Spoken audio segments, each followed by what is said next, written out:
ഇത് മസ്റ്റായിട്ട് നിങ്ങൾ കേൾക്കേണ്ടതാണ്. പലർക്കും അബദ്ധം പറ്റിയതാണ്. നമുക്ക് പല അസുഖങ്ങൾ വരും.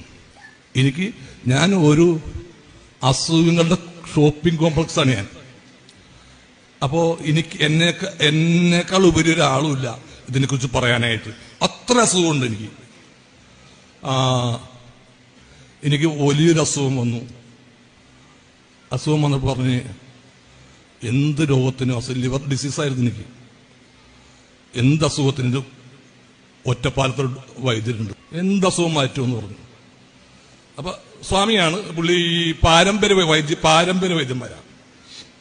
അവിടെ ചെന്ന പറഞ്ഞു ഈ നിലം പരണ്ട എന്ന് പറയുന്നൊരു ഇലയുണ്ട്. നിലം പരണ്ട ഒരു ആയുർവേദിക് മെഡിസിനാണ്. അത് 51 ദിവസം കഞ്ഞിയിൽ ഇട്ട് കുടിക്കാൻ പറഞ്ഞു.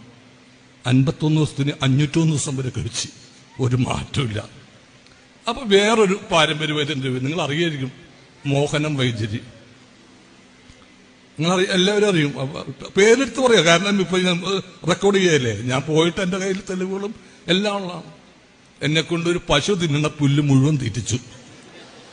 അവസാനം ചാണാനിടുമെന്നുള്ള സംശയം വന്ന് അതേ അവസ്ഥ എത്തി. അത്ര പറമ്പിൽ കാണുന്ന സകല പുല്ലുകളും എന്നെ കൊണ്ട് തീറ്റിച്ച് ഒരു കുറവില്ല. കാരണം ബ്ലഡാണ് വൊമിറ്റ് ചെയ്യുന്നത് ഇത് കഴിക്കുമ്പോൾ. അപ്പൊ ഇയാൾ അവസാനം പറഞ്ഞു ഹോസ്പിറ്റലിൽ കൊണ്ടുപോയിക്കോളാൻ പറഞ്ഞു. അത് ചാകുമെന്ന് കണ്ടപ്പോ ഞാൻ ഇനിയൊരാക്കത് ഉണ്ടാകരുത്. നിങ്ങൾ ഈ പാരമ്പര്യ വൈദ്യന്മാരെന്നൊക്കെ പറഞ്ഞ് കുറെ ആളുകൾ തട്ടിപ്പും വെട്ടിപ്പായിട്ട് ഇറങ്ങിയിട്ടുണ്ട്. എന്തിനും ചികിത്സിക്കും. ക്യാൻസറാ, മുള്ളൻചീര മറ്റേ ചീരയിൽ ഞെക്കി അമർത്തി കൊടുത്താൽ മതി. ഈ പാവങ്ങൾ വിശ്വസിക്കുന്നേ. അങ്ങനെ മാറ്റാൻ പറ്റില്ല. ഷുഗറിന് മരുന്നെന്ന് വെച്ച് പത്രത്തിൽ വരെ ഈ നമ്മുടെ വാട്സപ്പിൽ ഫേസ്ബുക്കിലൊക്കെ ഷുഗറിന് മരുന്ന്, അതിന് ആളുകൾ കാശ് കൊടുത്തയച്ചിട്ട് വാങ്ങിക്കുക. ഷുഗറിന് മരുന്ന് കണ്ടുപിടിച്ച അവന് നോബൽ പ്രൈസാ. ആ സ്ഥലത്താണ് കേരളത്തിൽ ഷുഗറിന് മരുന്നെന്ന് പറഞ്ഞിട്ട് വിൽക്കുന്നത്. സാക്ഷര സമ്പന്നരായ സ്ഥലത്ത് ഷുഗറിന് മരുന്ന് കണ്ടുപിടിച്ചിട്ട് ഇത് വാങ്ങിച്ച് കഴിക്കുന്നതോ ഒക്കെ നല്ല MA കാരും BA കാരും ഒക്കെ. അതാണ്.